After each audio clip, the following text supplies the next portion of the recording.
할머니 돈 있으시면 저 폐건물 꼭 사셔야 해요. 박정자는 소년을 멍하니 바라봤습니다. 45년 동안 일궈온 회사는 무너졌습니다. 믿었던 사람에게 속았고 모든 걸 잃었습니다. 그래서 오늘 이 세상을 떠나려 했습니다. 하지만 폐지를 줍던 이 소년이 자신을 붙잡았습니다. 할머니, 아직 죽으면 안 돼요. 할머니한테는 아직 할 일이 남았어요. 어린아이답지 않은 깊은 눈빛이었습니다. 저 건물 꼭 사세요. 할머니가 사시면 다시 시작할 수 있어요. 정자는 이해할 수 없었습니다. 왜 자신을 구해주고 이런 이야기를 하는 걸까요? 하지만 소년의 작은 손은 따뜻했습니다. 그 온기가 얼어붙었던 정자의 가슴을 녹이기 시작했습니다. 몰락한 여성 CEO와 폐지 줍는 소년. 두 사람의 기적 같은 이야기가 지금 시작됩니다. 이야기 시작 전에 구독, 좋아요와 함께 어디에서 보고 계신지도 댓글로 남겨주시면 반갑게 인사드리겠습니다. 서울 강남구 선민식품 본사 대회의실 오전 10시였습니다. 창밖으로는 봄볕이 따사롭게 들어왔지만 회의실 안은 찬바람이 도는 것처럼 차가웠습니다. 대표님, 회사 계좌에 돈이 한 푼도 없습니다. 재무이사의 떨리는 목소리가 회의실에 울렸습니다. 박정자는 65세, 선민식품을 45년 동안 일궈온 창업주였습니다. 19살 때 개발한 제과 레시피 하나로 시작해서 직원 200명이 넘는 중견 기업으로 키워냈죠. 무슨 소리예요? 지난달까지만 해도 통장에 50억이 넘게 있었는데 정자의 손이 떨렸습니다. 며느님께서 지난 6개월간 회사 자금을 빼돌리셨습니다. 해외 계좌로 송금한 흔적이 있고요. 어제 출국하셨습니다. 그 말을 듣는 순간 정자의 머릿속이 하얘졌습니다. 며느리 김유정은 10년 전 아들이 등산 사고로 세상을 떠난 뒤 정자가 유일하게 의지했던 사람이었습니다. 어머님, 회사 일은 제가 할게요. 어머님은 이제 좀 쉬세요. 그렇게 말하던 며느리의 얼굴이 떠올랐습니다. 믿었던 사람에게 뒤통수를 맞은 기분이었죠. 그리고 더 심각한 게 있습니다. 재무이사가 서류를 건넸습니다. 우리 회사 신제품 레시피가 경쟁사로 넘어갔습니다. 며느님이 회사 기밀을 팔아넘긴 겁니다. 정자는 서류를 보다가 그 자리에 주저앉았습니다. 45년 인생을 걸어온 회사가 하루아침에 무너지는 순간이었습니다. 은행에서 대출 상환 독촉이 들어왔고 다음 주면 부도 처리됩니다. 이사들은 모두 고개를 숙였습니다. 정자는 회의실을 나와 자신의 사무실로 돌아왔습니다. 창문 너머로 보이는 공장 건물, 오가는 직원들, 모든 게 마지막처럼 느껴졌습니다. 며칠 뒤 정자는 직원들을 전부 모았습니다. 여러분, 정말 죄송합니다. 제가 사람을 잘못 봤습니다. 정자는 직원들 앞에서 허리를 깊이 숙였습니다. 퇴직금은 제 개인 재산을 팔아서라도 전부 드리겠습니다. 직원들 중에는 20년, 30년을 함께한 사람들이 많았습니다. 사장님, 저희가 뭘 도와드릴까요? 아닙니다. 이건 제 잘못이에요. 여러분은 아무 잘못 없어요. 정자는 집을 제외한 모든 재산을 정리했습니다. 강남에 있던 아파트, 강남 노른자 땅, 명동 상가 건물, 그리고 청담동 빌라들까지 전부 팔았습니다. 직원들 퇴직금을 정리하고 나니 손에 남은 건 살고 있던 집 한 채뿐이었습니다.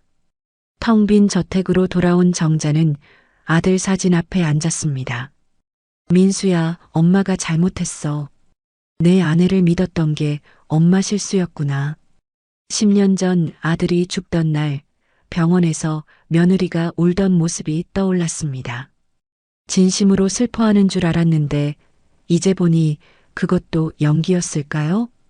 밤 11시 정자는 집을 나섰습니다. 손에는 아무것도 들지 않았습니다. 정신없이 걷다 보니 어느새 차들이 쌩쌩 달리는 큰 도로가 나왔습니다. 이제 살아야 할 이유가 없네.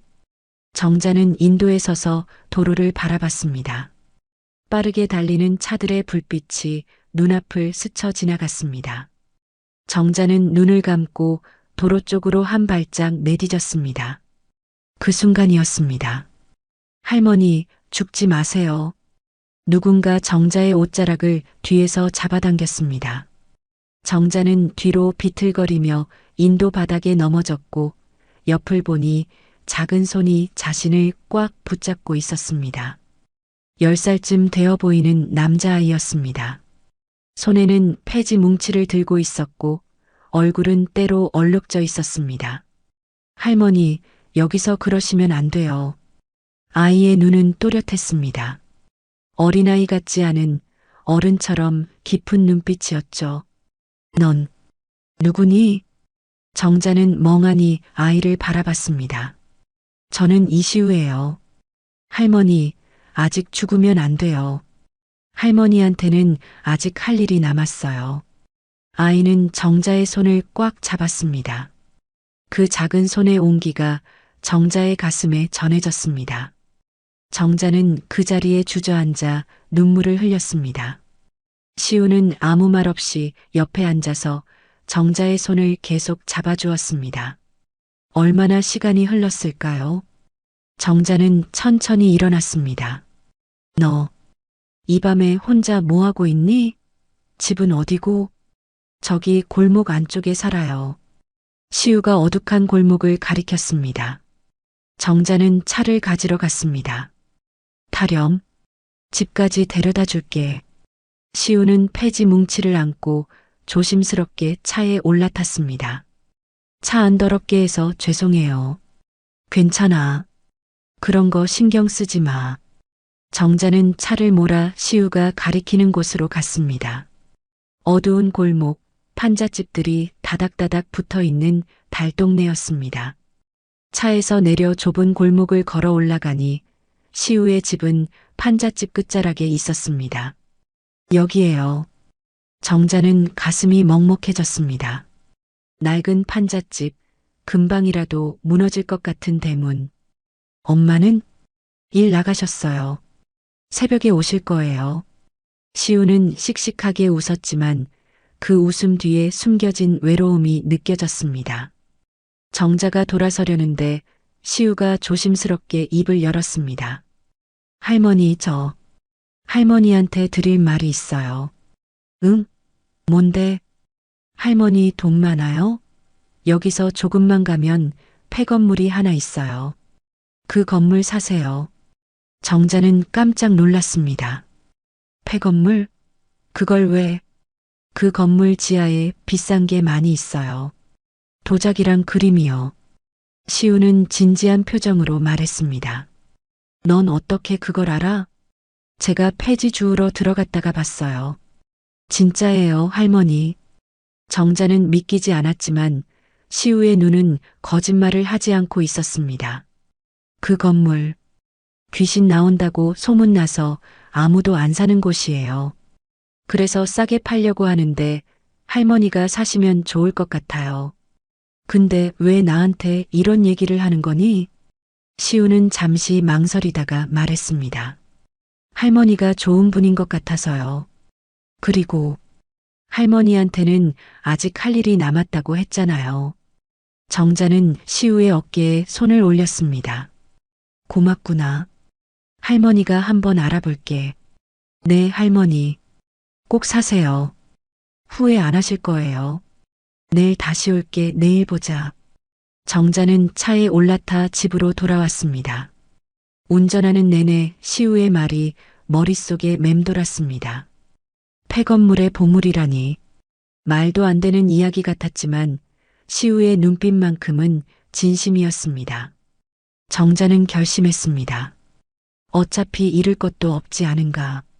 이게 마지막 기회라면 한번 해보는 거였습니다. 다음 날 아침 정자는 시장에 들렀습니다. 장바구니에는 쌀 한 포대, 라면 박스, 과일이 담겨 있었고 따뜻한 국밥 2그릇도 포장했습니다. 이 나이에 무슨 짓을 하고 있는 건지 정자는 혼잣말을 하며 차를 몰았습니다. 어젯밤 집에 돌아와서도 시우의 얼굴이 계속 떠올랐거든요. 그 또렷한 눈빛, 작지만 따뜻했던 손, 그리고 할머니한테는 아직 할 일이 남았어요 라던 그 말. 달동네 골목 입구에 차를 세우고 정자는 짐을 들고 좁은 골목을 올라갔습니다. 낮에 보니 더 처참했습니다. 판잣집 사이사이로 빨랫줄이 걸려 있고 골목 한쪽에는 쓰레기가 쌓여 있었습니다.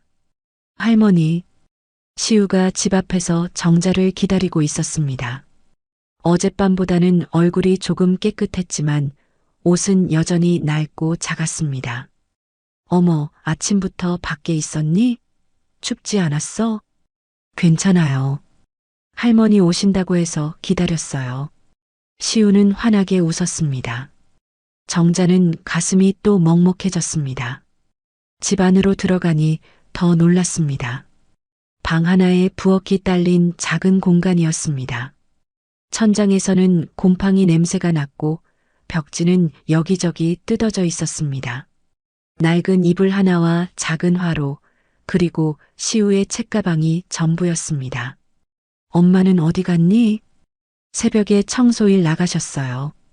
저녁 때 오실 거예요. 시우는 대수롭지 않게 말했지만 정자는 가슴이 아팠습니다. 배고프지? 할머니가 국밥 사왔어. 어서 먹자. 정자는 국밥 뚜껑을 열었습니다. 김이 모락모락 올라왔습니다. 시우는 눈이 커졌습니다. 진짜요? 와, 저 국밥 엄청 좋아하는데. 시우는 숟가락을 들고 맛있게 먹기 시작했습니다. 정자는 그 모습을 보며 따뜻한 미소를 지었습니다. 천천히 먹어. 체하겠다. 네, 할머니. 근데 할머니는 안 드세요? 할머니는 집에서 먹고 왔어. 너 다 먹어. 시우는 국밥을 다 비우고 만족스럽게 배를 쓰다듬었습니다. 정자는 장바구니에서 쌀과 라면을 꺼내 부엌 한쪽에 놓았습니다.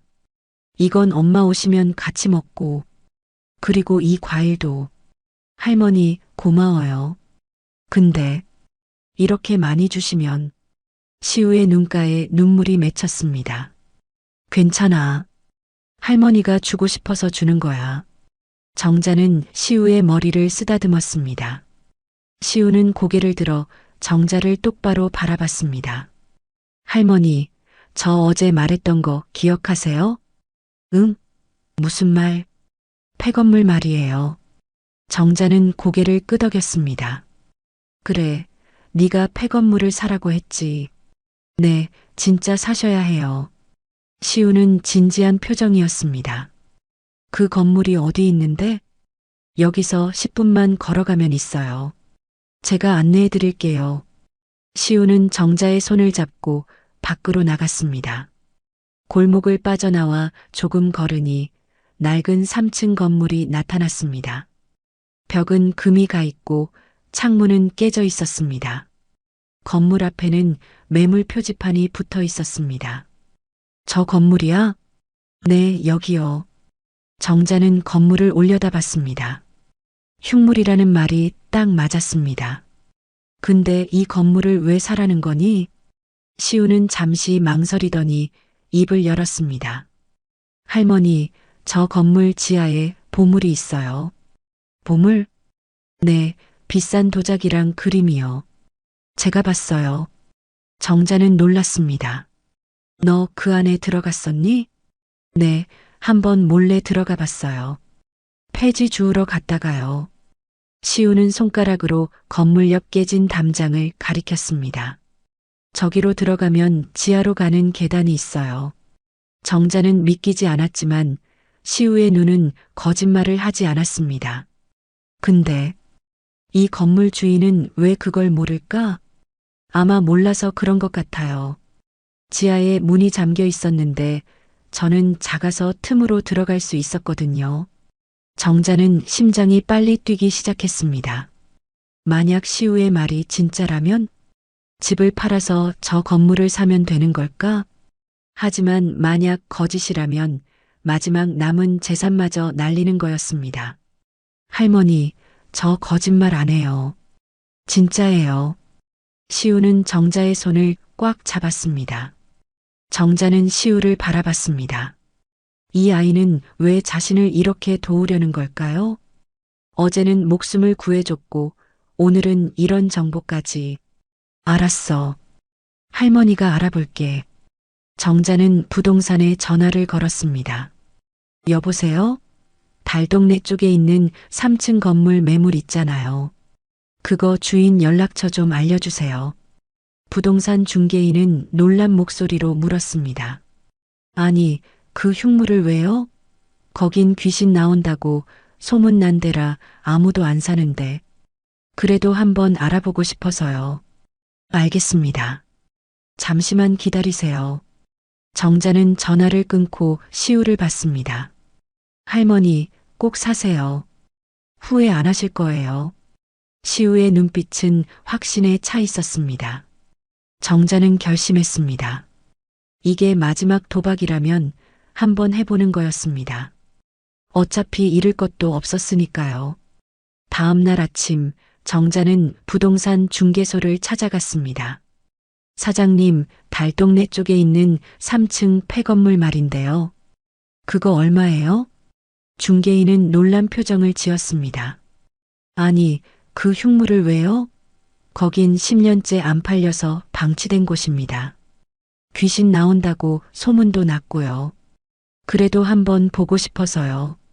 주인이 2억에 내놨는데 아무도 거들떠도 안 봅니다. 1억 5천이면 바로 팔 거예요. 정자는 가슴이 두근거렸습니다. 집을 팔면 3억 정도 나올 텐데 1억 5천이면 충분했습니다. 제가 한번 볼 수 있을까요? 정 그러시겠다면야. 열쇠 가져올 테니 건물 앞에서 기다리세요. 정자는 시우네 집으로 걸어갔습니다. 시우야, 할머니야. 지금 시간 있니? 네, 할머니.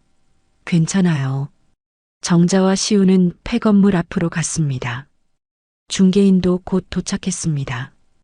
여기입니다. 보시다시피 상태가 영 아니죠?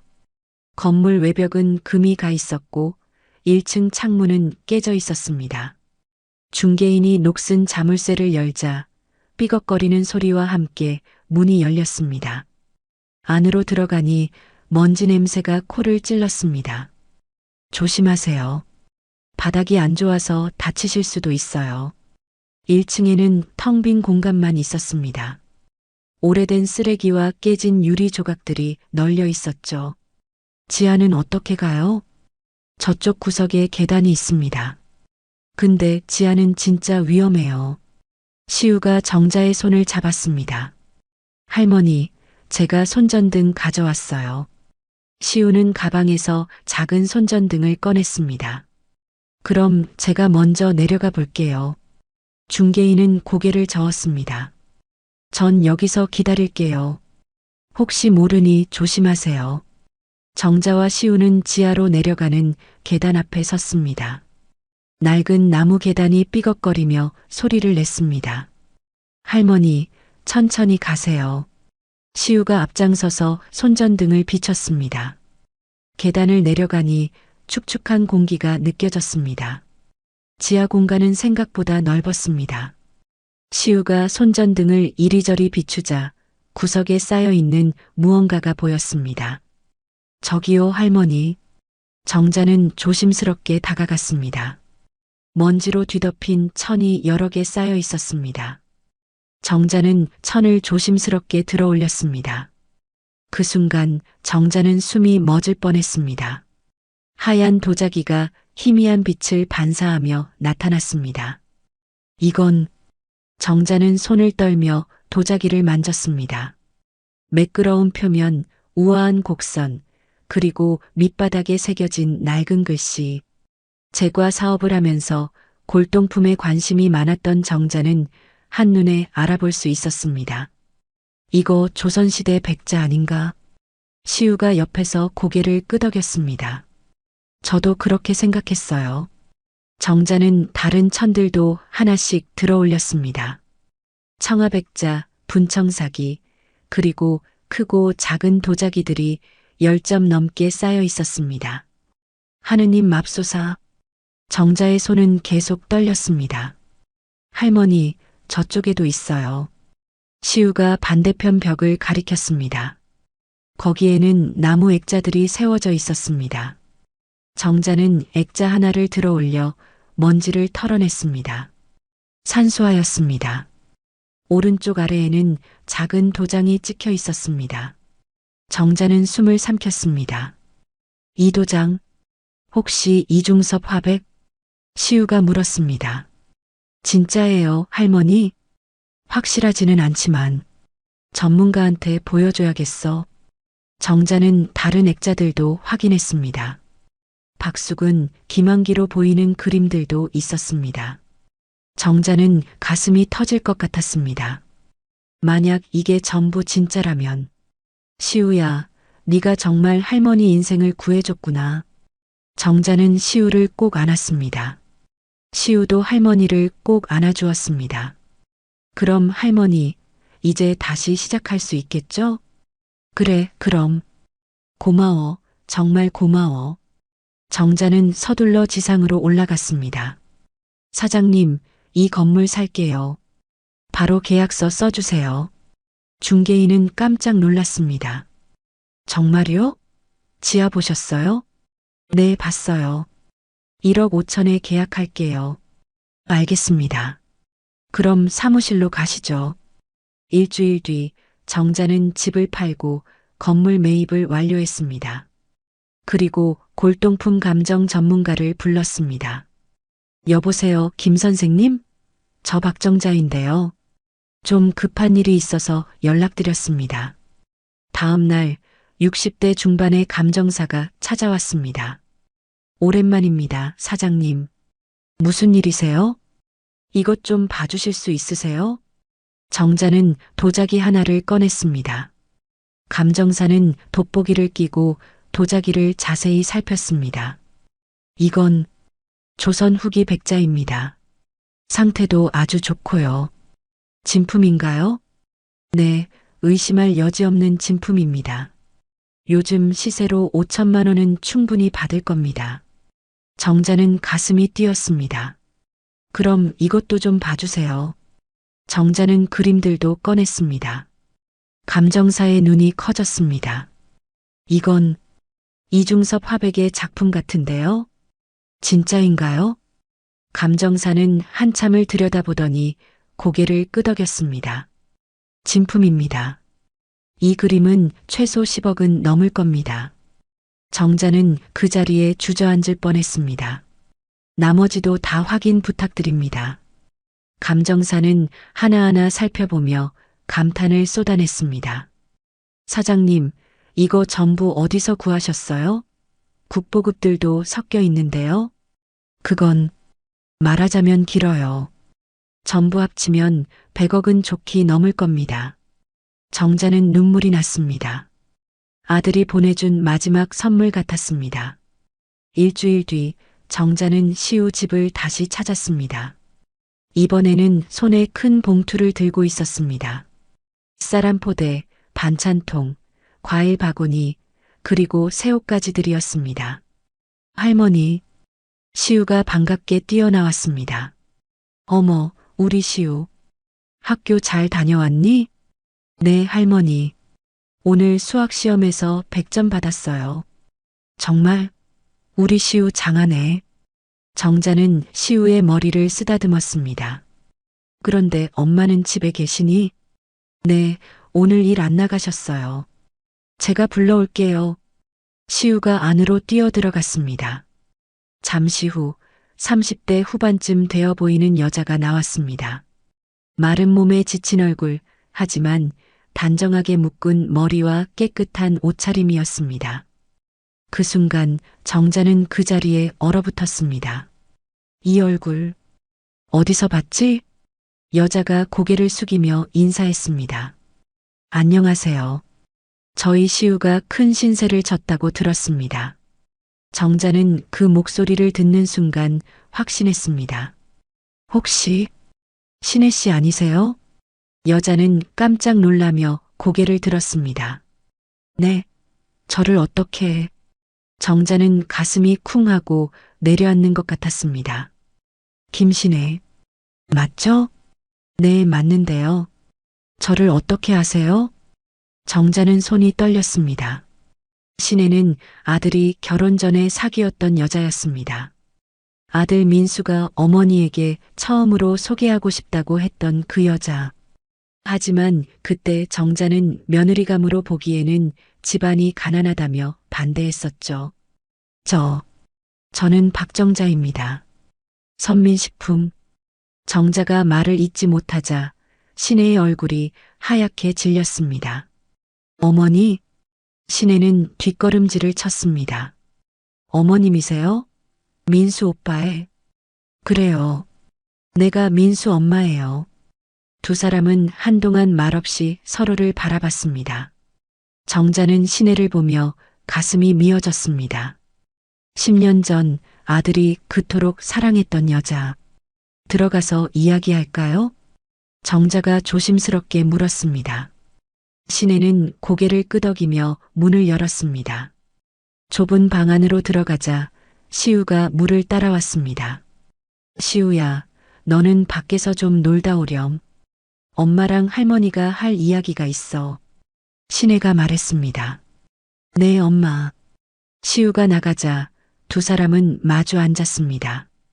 정자는 시우를 보내고 나서 신혜를 다시 자세히 봤습니다. 그리고 깨달았습니다. 시우의 눈, 시우의 코, 시우의 인매. 전부 아들 민수를 닮았다는 것을. 정자는 심장이 두근거렸습니다. 신혜 씨, 시우가 몇 살이에요? 신혜는 고개를 숙였습니다. 10살입니다. 10살. 정자는 빠르게 계산했습니다. 아들이 세상을 떠난 게 10년 전 그해 봄이었습니다. 시우가 지금 10살이라면 시우 아버지는 누구예요? 정자의 목소리가 떨렸습니다. 신혜는 눈물을 흘리기 시작했습니다. 민수 오빠예요. 정자는 눈앞이 하얘졌습니다. 뭐라고요?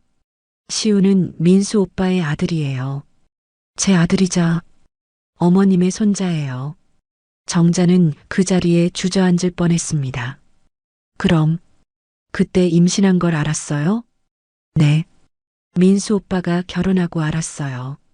말하려고 했는데 신혜는 눈물로 얼굴을 가렸습니다. 그날 아침 오빠한테 전화했어요. 만나자고. 중요한 얘기가 있다고. 근데 오빠가 어디 가야 한다고 갔다 와서 만자자고 하더라고요. 정자도 눈물이 났습니다. 그런데 돌아오지 못했죠. 네. 그날 저녁에 뉴스를 봤어요. 등산 사고로 선민식품 후계자가 사망했다고. 세상이 무너지는 줄 알았어요. 신혜는 목이 메었습니다. 장례식장에 가려고 했어요. 하지만 그때 김유정 씨가 저한테 전화를 했어요. 유정이가? 네. 오지 말라고 했어요. 어머님께서 저를 싫어하신다고, 임신한 것도 말하지 말라고, 만약 찾아오면 가만두지 않겠다고 협박했어요. 정자는 분노가 치밀어 올랐습니다. 그래서 무서웠어요. 돈도 없고 부모님도 안 계시고, 그래서 그냥 혼자 나왔어요. 그리고 시우를 데리고 이렇게 살고 있어요. 정자는 신혜의 손을 잡았습니다. 미안해요. 정말 미안해요. 내가 당신을 반대하지만 않았어도. 아니에요, 어머님. 저도 이해해요. 저는 정말 가난했으니까요. 아니야. 그게 무슨 소용이 있어. 내가 돈만 보고 사람을 못 봤어. 정자는 시우를 떠올렸습니다. 그 또렷한 눈, 착한 마음씨, 어른 같은 말투. 전부 아들 민수를 닮았습니다. 신혜 씨, 시우는 아직 모르나요? 아빠에 대해서요? 하늘나라 갔다는 것만 알고 누구인지는 말 안 했어요. 정자는 눈물을 닦았습니다. 이제 알려줘야죠. 어머님, 신혜 씨, 아니 신혜야. 이제 우리 가족이야. 늦었지만 이제라도 우리 함께 살자. 신혜는 정자의 품에 안겨 소리내어 울었습니다. 정자도 신혜를 꼭 안으며 눈물을 흘렸습니다. 10년 동안 몰랐던 손자, 10년 동안 혼자 키워온 며느리. 모든 게 너무 늦었지만 그래도 이제라도 알게 된 게 다행이었습니다. 밖에서 시우가 문을 두드렸습니다. 엄마, 할머니, 괜찮으세요? 정자와 신혜는 서로를 보며 웃었습니다. 들어오렴, 시우야. 문이 열리고 시우가 걱정스러운 얼굴로 들어왔습니다. 왜 우세요? 정자는 시우를 꼭 안았습니다. 시우야, 할머니가 해줄 이야기가 있단다. 무슨 이야기요? 할머니가. 진짜 너의 할머니란다. 너는 할머니의 손자야. 시우는 눈을 동그랗게 뜨며 정자를 바라봤습니다. 정말요? 그래, 정말이야. 시우는 천천히 웃기 시작했습니다. 저도 알았어요. 처음 할머니 봤을 때부터요. 정자는 놀라며 물었습니다. 어떻게 알았니? 그냥 느낌이요. 할머니가 우리 가족 같았어요. 정자는 시우를 더 꼭 안았습니다. 신혜도 두 사람을 안았습니다. 세 사람은 그렇게 한참을 안고 울었습니다. 10년 만에 찾은 가족이었습니다. 그날 밤 정자는 신혜와 시우를 새로 마련한 자신의 집으로 데려왔습니다. 넓진 않지만 따뜻한 방, 그리고 깨끗한 침대. 시우는 신기한 듯 집안을 둘러봤습니다. 할머니, 여기 정말 좋아요. 그래, 이제 여기가 너희 집이야. 편하게 지내렴. 신혜는 눈물을 글썽이며 고개를 숙였습니다. 어머님, 정말 감사합니다. 무슨 소리야? 우리가 가족인데. 이제 그런 말 하지 마. 저녁을 먹고 시우가 잠든 뒤 정자와 신혜는 거실에 마주 앉았습니다. 따뜻한 차를 마시며 정자가 입을 열었습니다. 신혜야, 내가 물어볼 게 있어. 네, 어머님. 유정이는 너가 임신한 걸 어떻게 알았니? 신혜는 잠시 망설이다가 대답했습니다. 사실 이상한 일이 있었어요. 이상한 일? 신혜는 숨을 깊게 들이마셨습니다. 민수 오빠가 죽기 며칠 전이었어요. 제가 오빠네 회사 근처에 갔었거든요. 오빠를 만나서 임신 사실에 대해 말해주려고요. 정자는 귀를 기울였습니다. 회사 로비에서 기다리면 만날 수 있지 않을까 하며 기다리는데 유정 씨가 전화 통화하는 게 들렸어요. 무슨 내용이었어? 신혜의 목소리가 떨렸습니다. 이번 주말에 처리할 거라고. 산에서 밀어버리면 사고로 보일 거라고. 정자는 손에 들고 있던 찻잔을 떨어뜨릴 뻔했습니다. 뭐라고? 처음엔 무슨 소린가 했어요. 설마 했죠. 근데 그 주말에 오빠가 산에 가는 줄 알았다면 바로 말했을 거예요. 신혜는 더 이상 말을 잇지 못하고 눈물을 흘렸습니다. 정자는 온몸이 얼어붙는 것 같았습니다. 그걸 왜 그때 말하지 않았어? 무서웠어요. 유정 씨가 통화하다 저를 발견하고는 깜짝 놀라며 저한테 경고했었거든요. 입 벌리면 가만 안 둔다고. 그리고 증거도 없었어요. 제가 들은 것뿐이니까요. 정자는 분노가 치밀어 올랐습니다. 그럼 민수는 내 아들은 사고로 죽은 게 아니라는 거야? 저도 확신할 수는 없어요. 하지만 그날 이후로 계속 의심했어요. 정자는 일어나서 방으로 갔습니다. 서랍 깊숙이 넣어뒀던 서류 뭉치를 꺼냈습니다. 아들의 등산 사고 관련 경찰 보고서였습니다. 거실로 돌아와 신혜와 함께 서류를 펼쳤습니다. 여기 봐. 사고 당일 일기예보는 맑음이었대. 바람도 거의 없었고. 그럼 왜? 경찰 조사에서는 갑자기 발을 헛디뎠다고 했어. 목격자는 같이 간 등산 친구 한 명뿐이었고 정자는 서류를 넘겼습니다. 이 친구 이름이 최진호라고 돼 있네. 최진호요? 응. 민수랑 대학 동기라고 했는데 나는 한 번도 만나본 적이 없어. 정자는 핸드폰을 꺼내 예전 연락처를 뒤졌습니다. 민수의 친한 친구 성훈이의 번호가 있었습니다. 여보세요?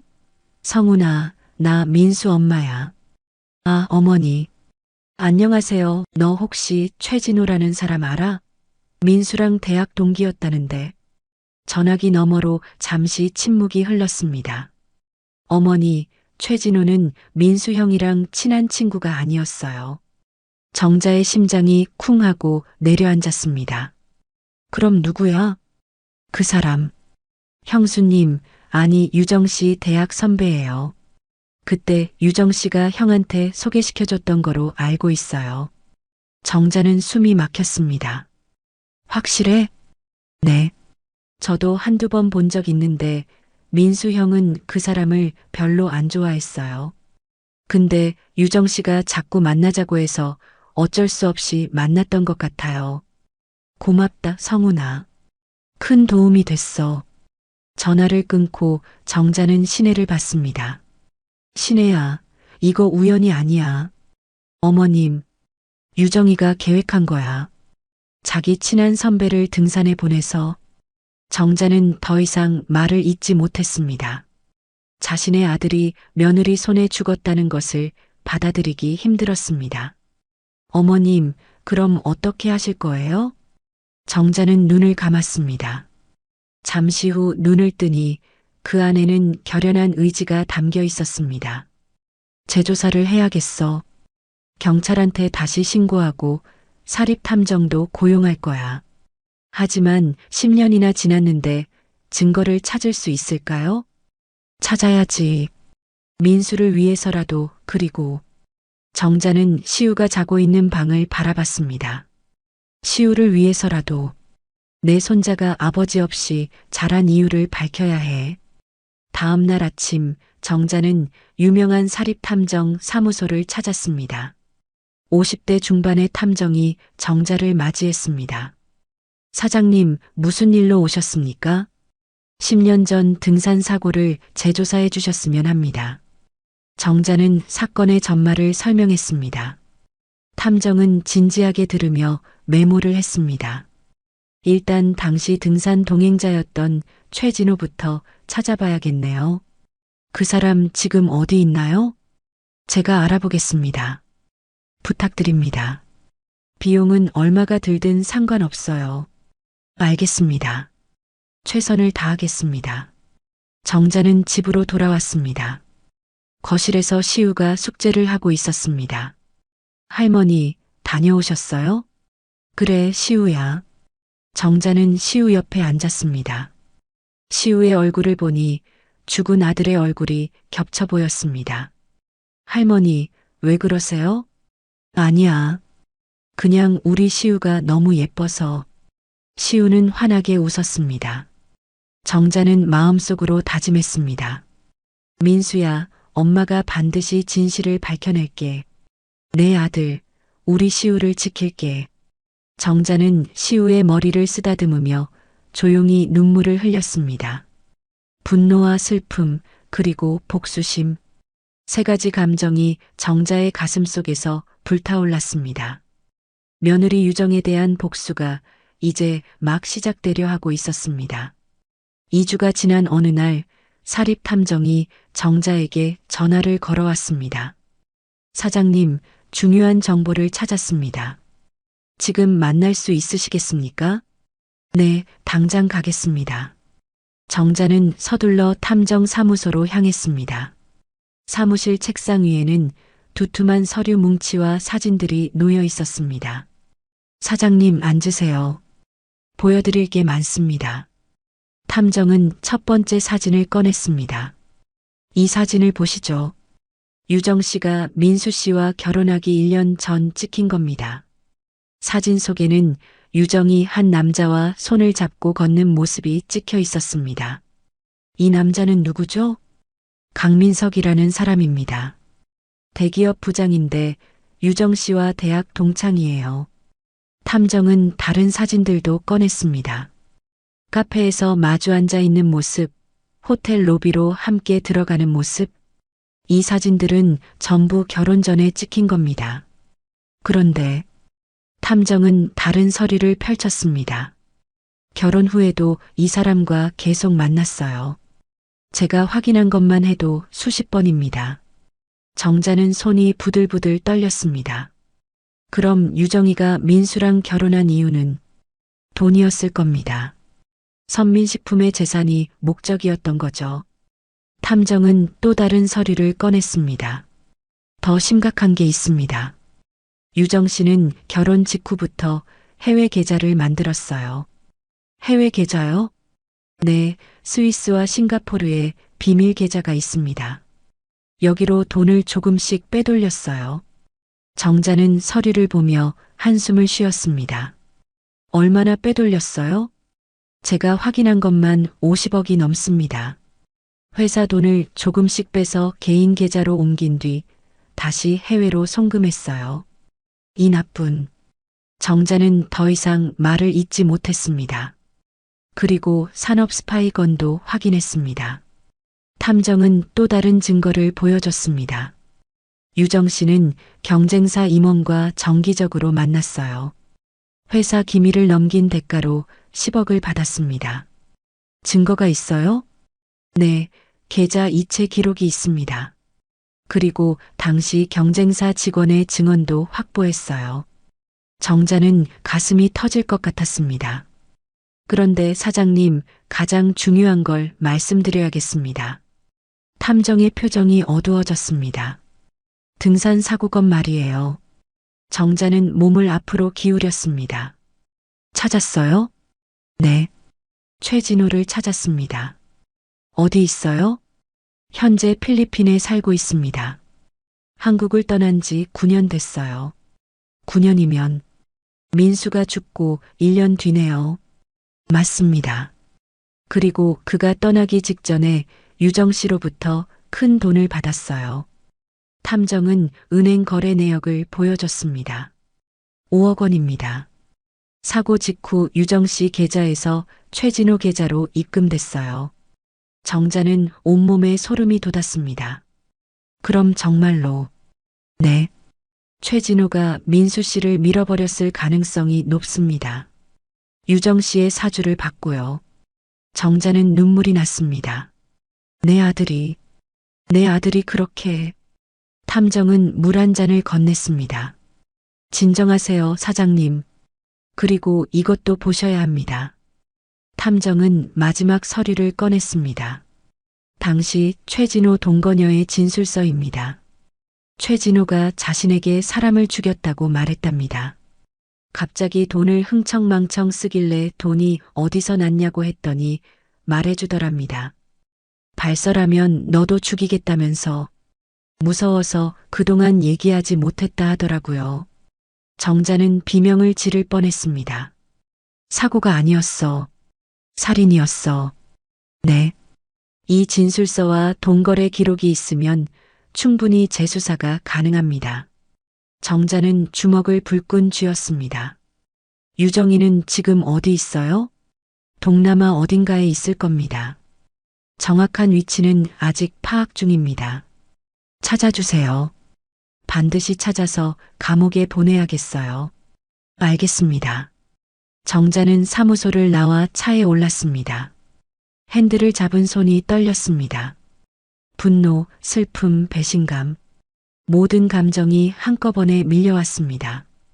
신혜와의 결혼을 반대하고 유정이와 아들을 강제로 결혼시킨 자신이 너무나 원망스러웠습니다. 집으로 돌아오니 신혜가 저녁 준비를 하고 있었습니다. 어머님 다녀오셨어요? 무슨 일 있으세요? 얼굴이 안 좋으신데. 정자는 소파에 주저앉았습니다. 신혜가 옆에 앉자 정자는 오늘 들은 이야기를 전부 말해줬습니다. 신혜는 듣는 내내 눈물을 흘렸습니다. 어머님, 민수 오빠가 그렇게. 미안해, 신혜야. 내가 그 여자를 집안에 들인 게 잘못이었어. 아니에요. 어머님 잘못이 아니에요. 두 사람은 한참을 울었습니다. 시우가 방에서 나왔습니다. 할머니, 엄마 왜 우세요? 정자는 재빨리 눈물을 닦았습니다. 아니야, 시우야. 할머니가 눈에 뭐가 들어가서 그래. 시우는 정자 옆에 앉아 손을 잡아주었습니다. 할머니, 괜찮아요. 제가 있잖아요. 정자는 시우를 꼭 안았습니다. 민수야, 엄마가 반드시 복수할게. 내 아들 앞에서 그 여자가 벌받는 모습을 보여줄게. 정자는 마음속으로 다짐했습니다.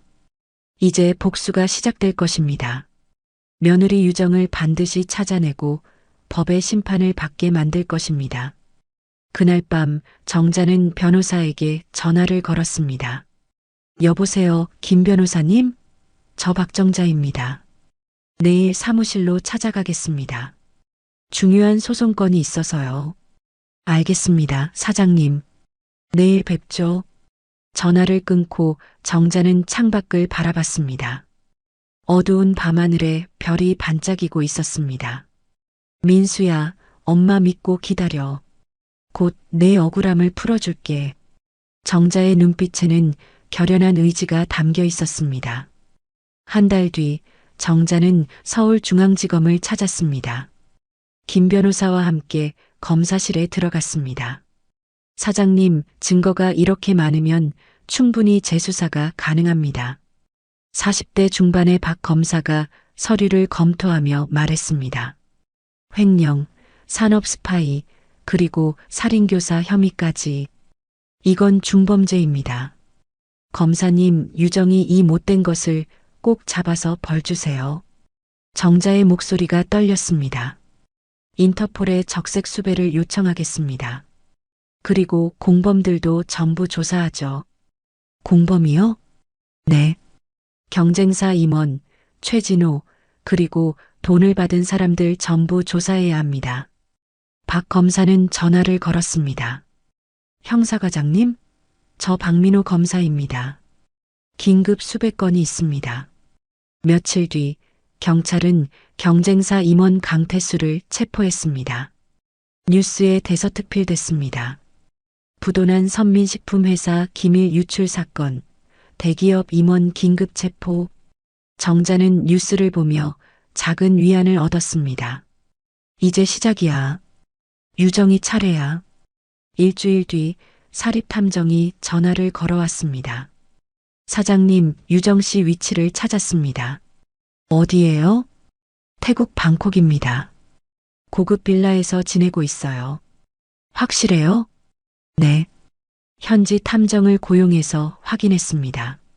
사진도 찍었어요. 탐정은 곧바로 사진을 보내왔습니다. 사진 속 유정은 선글라스를 끼고 수영장 옆에 앉아 있었습니다. 여유로운 표정으로 와인을 마시고 있었죠. 정자는 분노가 치밀어 올랐습니다. 저 여자가 저렇게 편하게 살고 있다니. 검사님한테 바로 알려드리겠습니다. 네, 빨리 잡아주세요. 검찰과 경찰, 그리고 인터폴이 협력했습니다. 태국 경찰에 체포 협조를 요청했습니다. 보름 뒤 드디어 연락이 왔습니다. 사장님, 유정 씨를 체포했습니다. 정자는 무릎이 꺾일 뻔했습니다. 정말요? 네. 오늘 새벽 태국 경찰이 빌라를 급습했습니다. 도망가지 못하게 공항도 전부 봉쇄했고요. 언제 한국으로 들어와요? 내일 오후 인천공항으로 송환됩니다. 정자는 전화를 끊고 신혜를 불렀습니다. 신혜야, 유정이를 잡았대. 신혜는 눈물을 흘렸습니다. 정말요, 어머님? 그래. 내일 한국에 들어온대. 민수 오빠도 이제 편히 쉴 수 있겠네요. 정자는 시우를 불렀습니다. 시우야, 할머니랑 내일 어디 좀 갈 텐데 같이 갈래? 어디요, 할머니? 공항에. 할머니가 꼭 봐야 할 사람이 있어. 다음 날 오후 2시 인천공항 입국장. 기자들이 몰려 있었습니다. 선민식품 전 대표 며느리 김유정, 오늘 송환. 카메라 플래시가 터졌습니다. 정자는 시우의 손을 꼭 잡고 입국장 앞에 서 있었습니다. 시내는 너무 괴로워서 집에 남았습니다. 할머니, 떨고 계세요. 괜찮아, 시우야. 할머니는 괜찮아. 입국장 문이 열렸습니다. 수갑을 찬 유정이 형사들과 함께 나타났습니다. 머리는 부스스했고 얼굴은 화장기 없이 창백했습니다. 유정은 정자를 보자 눈을 크게 떴습니다. 어머님. 정자는 차갑게 유정을 바라봤습니다. 유정이 다가오려 했지만 형사가 막았습니다. 어머님 저는 억울합니다. 오해예요. 기자들이 몰려들었습니다. 김유정 씨 횡령 혐의 인정하십니까? 살인교사 혐의는 어떻게 생각하십니까? 유정은 눈물을 흘리며 소리쳤습니다. 저는 아무것도 안 했어요. 누명이에요. 정자는 한 발짝 앞으로 나섰습니다. 아직도 거짓말을 하는구나. 유정은 정자를 바라봤습니다. 어머님, 제 말 좀 들어주세요. 들을 필요 없어. 증거가 다 있으니까. 정자는 시우를 앞으로 데려왔습니다. 그리고 이 아이 봐. 민수의 아들이야. 유정의 얼굴이 하얗게 질렸습니다. 뭐라고요? 너가 숨기려고 했던 아이. 유정은 비틀거렸습니다. 시우는 유정을 똑바로 바라봤습니다. 할머니, 이 아줌마 무서워요. 유정의 눈에서 눈물이 흘렀습니다.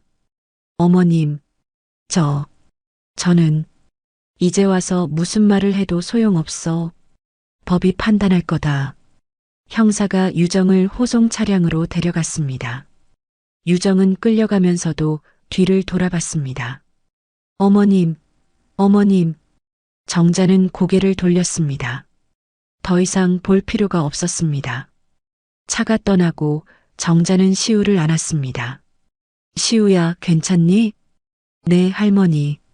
저 여자가 나쁜 사람이죠? 그래. 아주 나쁜 사람이야. 이제 잡혔으니 할머니도 편해지실 거죠? 정자는 시우를 꼭 안았습니다. 그래, 이제 할머니가 편해질 거야. 집으로 돌아오는 차 안에서 정자는 창밖을 바라봤습니다. 10년 만에 진실이 밝혀지는 순간이었습니다. 하지만 가슴 한구석은 여전히 아팠습니다. 아들은 돌아오지 않으니까요. 할머니, 울지 마세요. 시우가 정자의 손을 잡았습니다. 제가 있잖아요. 제가 할머니 아들이 될게요. 정자는 시우를 보며 웃었습니다. 눈물이 났지만 이번엔 행복한 눈물이었습니다. 고마워, 시우야. 할머니는 네가 있어서 정말 행복해. 집에 도착하니 시내가 기다리고 있었습니다. 어머님, 어떻게 됐어요? 잡았어. 유정이를 잡았어. 시내는 정자를 안으며 울었습니다. 민수 오빠, 이제 편히 쉬세요. 세 사람은 거실에 앉아 한참을 울었습니다. 슬픔과 안도감이 뒤섞인 눈물이었습니다. 그날 밤 뉴스에는 유정의 체포 소식이 대서특필됐습니다. 선민식품 횡령 사건, 며느리 김유정 송환, 살인교사 혐의도 추가. 정자는 뉴스를 보며 아들 사진 앞에 앉았습니다. 민수야, 봤니? 엄마가 해냈어. 이제 내 억울함이 풀렸어. 정자는 아들 사진에 손을 얹었습니다. 엄마가 시우 잘 키울게. 네가 못다한 사랑, 엄마가 대신 줄게. 밖에서는 봄바람이 불어왔습니다. 긴 겨울이 끝나고 이제 봄이 오는 것 같았습니다. 3개월 뒤 서울중앙지방법원 대법정. 방청 석은 사람들로 가득 찼습니다. 정자는 시내, 시우와 함께 앞줄에 앉았습니다. 전원 기립. 판사가 들어오자 법정 앞 모든 사람이 일어섰습니다. 재판장 앞에는 수갑을 찬 유정이 서 있었습니다. 교도소 생활 3개월 만에 유정은 완전히 달라져 있었습니다. 머리는 희끗희끗해졌고 얼굴은 깊은 주름이 생겼습니다. 피고인 김유정, 횡령, 산업 스파이, 살인교사 혐의로 기소되었습니다. 판사가 서류를 읽기 시작했습니다. 먼저 횡령건부터 다루겠습니다. 피고인은 6년간 회사 자금 50억 원을 빼돌렸습니다. 검사가 일어나 증거를 제시했습니다. 재판장님, 이 통장 거래 내역을 보시면 피고인이 조금씩 회사 돈을 빼서 해외 계좌로 보낸 기록이 있습니다. 피고인, 인정하십니까? 유정은 고개를 떨구었습니다. 죄송합니다. 제가 잘못했습니다. 산업 스파이 건은 어떻습니까? 그건 제가 한 게 아니라 검사가 다시 증거를 내놨습니다. 경쟁사 임원 강태수의 증언입니다. 피고인으로부터 선민식품 신제품 레시피를 10억 원에 샀다고 진술했습니다. 유정은 말을 잇지 못했습니다. 그리고 가장 중요한 살인교사 건입니다. 법정안이 조용해졌습니다. 피고인은 박민수 씨를 살해하기 위해 최진호에게 5억 원을 주고 사주했습니다. 방청석에서 한숨소리가 들렸습니다. 정자는 눈을 감았습니다. 유정은 눈물을 흘리기 시작했습니다. 재판장님, 저는 정말 그럴 의도가 아니었어요.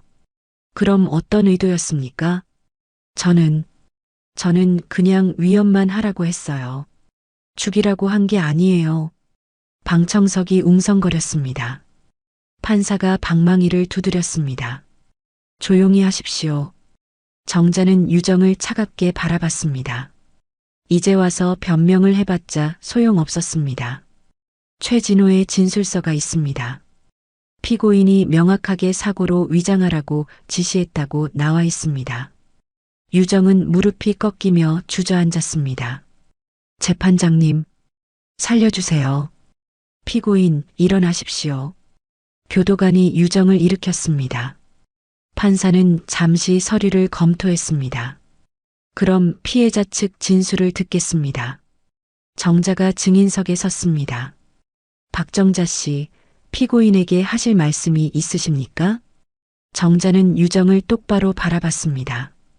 저는 유정이를 딸처럼 믿었습니다. 아들이 세상을 떠난 뒤 유일한 가족이라고 생각했어요. 유정은 고개를 들지 못했습니다. 하지만 당신은 처음부터 우리 가족을 이용했어요. 돈이 목적이었죠. 어머님, 제발 어머님이라고 부르지 마세요. 당신은 더 이상 제 며느리가 아닙니다. 정자의 목소리는 단호했습니다. 당신이 제일 용서받지 못할 일은 내 아들을 죽인 겁니다. 그리고 손자와 며느리를 협박해서 10년 동안 숨어 살게 만든 거예요. 저는 정말 이제 와서 후회해도 늦었어요. 법이 당신을 심판할 겁니다. 정자는 증인석에서 내려왔습니다. 마지막으로 변호인이 최후 변론을 했습니다. 재판장님, 피고인은 깊이 반성하고 있습니다. 선처를 부탁드립니다. 하지만 검사는 단호하게 말했습니다. 피고인의 범죄는 계획적이고 잔인합니다. 엄벌을 요청합니다. 판사는 잠시 생각하더니 선고를 시작했습니다.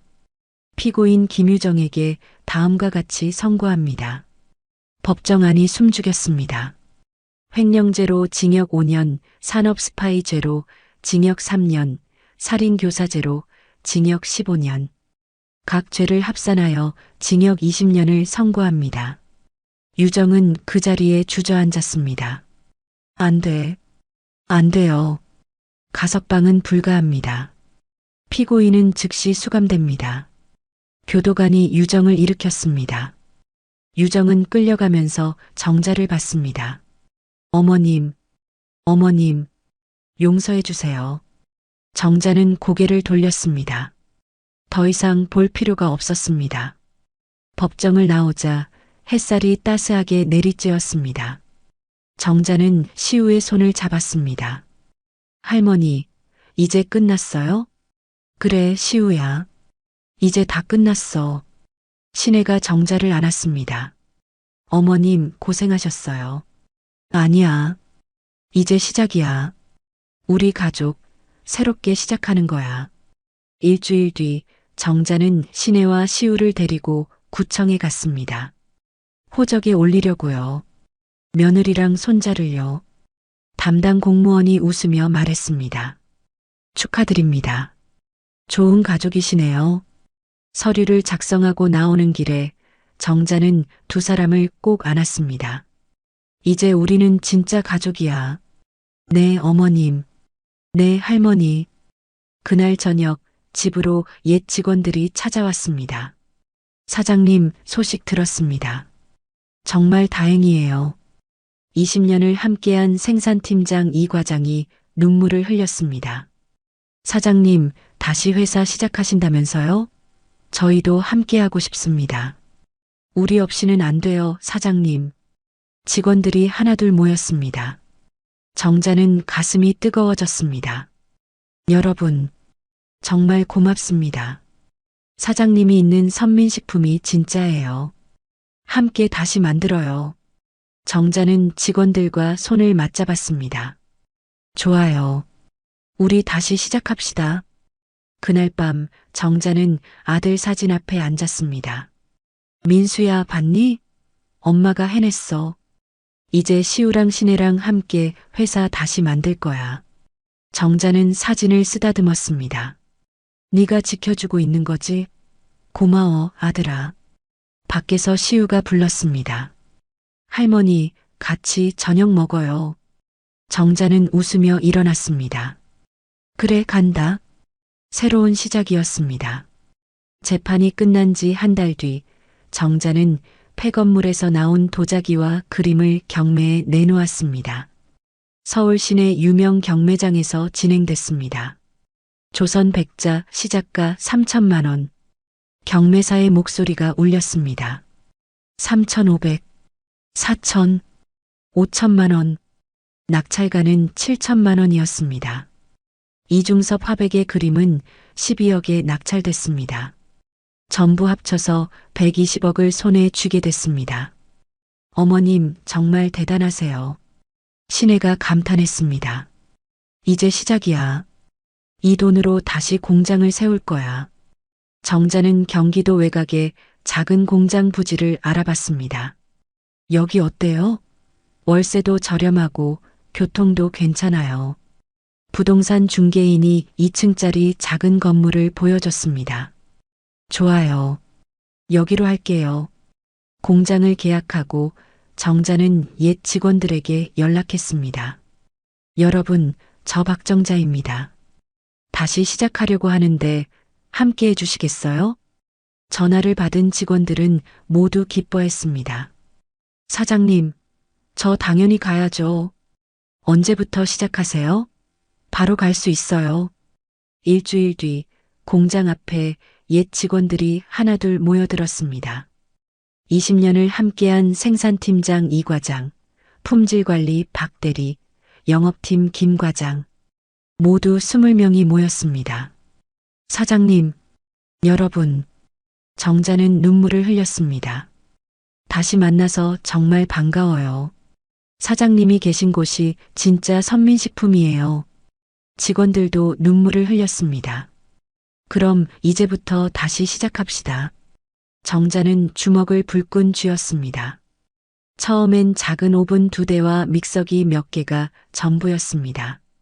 사장님, 예전처럼 호두파이부터 만들까요? 이 과장이 물었습니다. 아니요.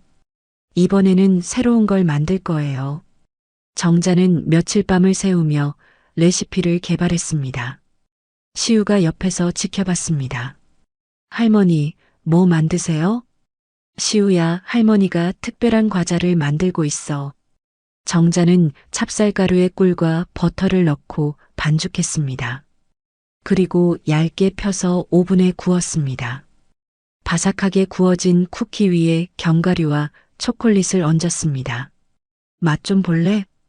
시우가 한 입 베어 물었습니다. 와, 맛있어요. 달콤하면서도 고소해요. 그치? 이게 할머니가 새로 만든 두바이 찰떡 쿠키야. 두바이 찰떡 쿠키요? 응. 중동 스타일 디저트랑 우리나라 찰떡을 합친 거야. 정자는 레시피를 완성했습니다. 다음 날 직원들에게 쿠키를 나눠줬습니다. 이게 우리 새로운 주력 상품이에요. 직원들이 하나씩 맛봤습니다. 사장님, 이거 정말 맛있는데요? 요즘 젊은 사람들이 좋아할 것 같아요. 온라인으로 팔면 대박 날 것 같은데요? 정자는 고개를 끄덕였습니다. 맞아요. 온라인부터 시작할 거예요. 신혜가 나섰습니다. 어머님, 제가 온라인 쇼핑몰 만들어 볼게요. 요즘은 인스타그램이랑 유튜브로 많이 홍보하더라고요. 그래, 신혜야, 네가 할 수 있겠어? 네, 제가 배워볼게요. 신혜는 밤마다 온라인 마케팅을 공부했습니다. 시우도 함께 도왔습니다. 엄마, 여기 사진은 이렇게 찍는 게 더 예쁠 것 같아요. 그래, 우리 시우 똑똑하네. 한 달 뒤 온라인 쇼핑몰이 오픈했습니다. 선민식품 두바이 찰떡 쿠키 출시. 처음엔 하루에 몇 개 안 팔렸습니다. 하지만 시우가 학교에서 친구들에게 나눠줬고 그 친구들이 SNS에 올렸습니다. 대박! 이 쿠키 완전 맛있어요. 해시태그 두바이 찰떡 쿠키. 입소문이 나기 시작했습니다. 일주일 뒤 주문이 폭주했습니다. 사장님, 주문이 200개 넘게 들어왔어요. 진짜요? 정자는 믿을 수 없었습니다. 직원들은 밤새 쿠키를 만들었습니다. 힘내세요, 여러분. 우리 회사가 살아나고 있어요. 한 달 뒤 주문은 하루 1000개를 넘어섰습니다. 사장님, 공장이 좁아요. 더 큰 데로 옮겨야 할 것 같아요. 그래요? 그럼 알아봅시다. 3개월 뒤 더 큰 공장으로 이사했습니다. 직원도 10명으로 늘었습니다. 어느 날 중동에서 바이어가 찾아왔습니다. 안녕하세요. 저는 두바이 수입업체 대표입니다. 30대 중반의 아랍 남성이었습니다. 당신들 쿠키가 중동에서 화제예요. 수출하실 의향 있으십니까? 정자는 깜짝 놀랐습니다. 정말요? 네. 한 달에 1만 박스 정도 수입하고 싶습니다. 1만 박스요? 네. 계약서를 작성하실까요? 정자는 신혜를 봤습니다. 신혜가 고개를 끄덕였습니다. 좋습니다. 계약하죠. 그날부터 선민식품은 해외 수출을 시작했습니다. 6개월 뒤 회사는 완전히 정상화됐습니다. 직원은 100명으로 늘었고 공장도 3층짜리 건물로 확장했습니다. 어느 날 저녁 정자는 직원들을 전부 모았습니다. 여러분, 고생 많으셨습니다. 우리가 해냈어요. 직원들이 박수를 쳤습니다. 그리고 오늘 특별한 소식이 있어요. 정자는 서류를 꺼냈습니다. 우리 회사가 이번 달에 첫 흑자를 달성했습니다. 와! 직원들이 환호했습니다. 모두 여러분 덕분입니다. 정말 고맙습니다. 이 과장이 눈물을 흘렸습니다. 사장님, 저희야말로 감사합니다. 사장님 없었으면 저희 어떻게 됐을까요? 우리 함께 다시 일어섰잖아요. 이게 진짜 가족이에요. 그날 밤 정자는 집으로 돌아와 아들 사진 앞에 앉았습니다. 민수야, 봤니? 엄마가 다시 일어났어. 시우가 옆에 앉았습니다. 할머니, 아빠한테 이야기하세요? 응. 아빠가 하늘에서 지켜보고 있을 거야. 저도 아빠 보고 싶어요. 정자는 시우를 안았습니다. 시우야, 너는 아빠를 꼭 닮았어. 착하고, 똑똑하고, 따뜻해. 할머니, 저 나중에 크면 회사 도와드릴게요. 그래, 할머니 믿어. 우리 시우는 분명 훌륭한 사람이 될 거야. 신혜가 방에서 나왔습니다. 어머님, 시우야, 저녁 먹어요. 그래, 가자. 세 사람은 식탁에 둘러앉았습니다. 따뜻한 밥, 맛있는 반찬, 그리고 사랑하는 가족. 정자는 행복했습니다. 돈보다 더 소중한 것을 찾았으니까요. 잘 먹겠습니다. 세 사람은 함께 저녁을 먹으며 웃었습니다. 창밖으로는 따뜻한 봄바람이 불어왔습니다. 긴 겨울이 끝나고 이제 진짜 봄이 온 것 같았습니다. 15년이 흘렀습니다. 서울 강남구 선민식품 본사 앞 화창한 봄날이었습니다. 30층 유리 건물 앞에는 선민식품, 제과업계 1위 달성 현수막이 걸려 있었습니다. 회장실 문이 열리고 80세가 된 정자가 나왔습니다. 흰 머리지만 여전히 꼿꼿한 자세, 그리고 환한 미소를 짓고 있었습니다. 어머님, 회의 준비됐습니다. 50세가 된 신혜가 서류를 들고 왔습니다. 경영지원실장 명찰을 달고 있었습니다. 신혜야, 시우는 도착했어? 네, 방금 공항에서 도착했다고 연락 왔어요. 회의실 문이 열리고 25세 청년이 들어왔습니다. 시우였습니다. 키가 훤칠하고 정장이 잘 어울리는 청년으로 자랐습니다. 아버지 민수를 꼭 닮은 얼굴이었습니다.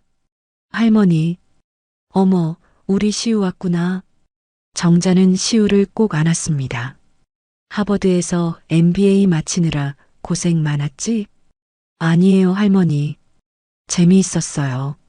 시우는 해외 명문 경영대학원을 졸업하고 막 돌아온 참이었습니다. 오늘부터 부사장으로 정식 출근하는 거야. 준비됐어? 네, 할머니. 열심히 하겠습니다. 임원회의가 시작됐습니다. 올해 상반기 매출이 전년 대비 30% 증가했습니다. 재무이사가 보고했습니다. 해외 수출도 15개국으로 확대됐습니다. 영업이사가 덧붙였습니다. 모두 수고하셨어요. 이제 시우 부사장이 해외 사업을 총괄할 겁니다. 정자가 말했습니다. 시우가 일어나 인사했습니다. 임원 여러분, 이시우입니다. 할머니와 어머니가 일궈온 회사를 더 크게 키우겠습니다. 임원들이 박수를 쳤습니다. 부사장님, 잘 부탁드립니다. 회의가 끝나고 정자는 시우를 데리고 옥상으로 올라갔습니다. 서울 시내가 한눈에 보였습니다. 시우야, 15년 전을 기억하니? 네, 할머니. 폐지 줍던 때요. 그래. 그때 네가 할머니를 구해줬어. 정자는 시우의 어깨에 손을 올렸습니다. 이제 할머니도 나이가 많아. 너한테 회사를 물려줄 때가 됐어. 할머니, 아직 건강하시잖아요. 그래도 준비는 해야지. 너는 이 회사를 더 크게 키울 수 있어. 시우는 고개를 끄덕였습니다. 할머니, 제가 꼭 잘하겠습니다. 한 달 뒤 정자의 80세 생일 잔치가 열렸습니다. 강남의 큰 호텔 연회장이었습니다. 업계 인사들, 직원들, 그리고 가족들이 모였습니다. 박정자 회장님의 80세 생신을 축하합니다. 사회자의 멘트가 울렸습니다. 정자는 무대에 올라 인사했습니다. 여러분, 오늘 이렇게 와주셔서 감사합니다. 저는 인생에서 많은 것을 잃었습니다. 아들도 잃었고 회사도 잃었죠. 객석이 조용해졌습니다. 하지만 다시 일어설 수 있었던 건 사람 덕분이었습니다. 정자는 신혜와 시우를 무대로 불렀습니다. 제 며느리 신혜, 그리고 손자 시우. 이 두 사람이 제 인생을 구해줬어요. 박수가 터졌습니다. 돈보다 소중한 건 사람입니다. 가족입니다. 이게 제가 80년 인생을 살며 배운 겁니다. 객석에서 눈물을 흘리는 사람들이 보였습니다. 앞으로도 선민식품은 사람을 가장 소중히 여기는 회사가 될 겁니다. 또다시 큰 박수가 쏟아졌습니다. 그날 저녁 시우가 깜짝 발표를 했습니다. 할머니, 제가 오늘 말씀드릴 게 있어요. 뭔데, 시우야? 시우는 한 여자를 데리고 왔습니다. 20대 중반, 단정하고 밝은 인상의 여자였습니다. 할머니, 소개할게요. 제 여자친구 윤지예요. 정자는 깜짝 놀랐습니다. 어머, 정말 처음 뵙겠습니다, 할머니. 윤지혜입니다. 지혜는 공손하게 인사했습니다. 어머나, 이쁘기도 하지.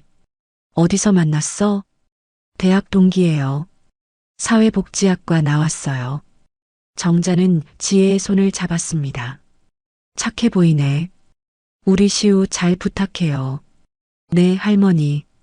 시우 오빠 많이 사랑해요. 신혜도 눈물을 흘렸습니다. 시우야, 정말 잘 됐다. 엄마는 너무 기뻐. 엄마 고마워요. 같은 시각 여자 교도소. 유정은 작은 감방 안에 앉아 있었습니다. 15년이 지났지만 아직 5년이 남아 있었습니다. 머리는 완전히 새하얗게 새었고 얼굴은 주름투성이었습니다. 야, 김유정. 설거지 안 했지? 감방 대장이 고함을 쳤습니다. 죄송합니다. 지금 할게요. 유정은 비틀거리며 일어났습니다. 뭐? 대답이 그게 뭐야? 감방 대장이 유정을 밀쳤습니다. 유정은 바닥에 넘어지며 무릎을 다쳤습니다. 아파. 아프면 일 똑바로 해. 옆 감방 죄수가 소리쳤습니다. 야, 밖에서 떵떵거리고 살았어도 여기선 소용없어. 유정은 울면서 설거지를 시작했습니다. 그날 밤 유정은 신문을 주었습니다. 선민식품, 업계 1위. 박정자 회장 80세. 기사 옆에는 환하게 웃는 정자와 시우, 신혜의 사진이 있었습니다. 유정은 신문을 구겨지며 이를 갈았습니다. 내가 가질 수 있었는데. 하지만 아무도 들어주지 않았습니다. 감방 안은 차갑고 어두웠습니다. 돈보다 소중한 건 사람이었습니다. 가족은 피가 아니라 마음으로 이어진다는 것을 배웠습니다. 그리고 아무리 힘들어도 다시 일어설 수 있다는 희망. 이것이 정자가 80년 인생을 살며 깨달은 진실이었습니다.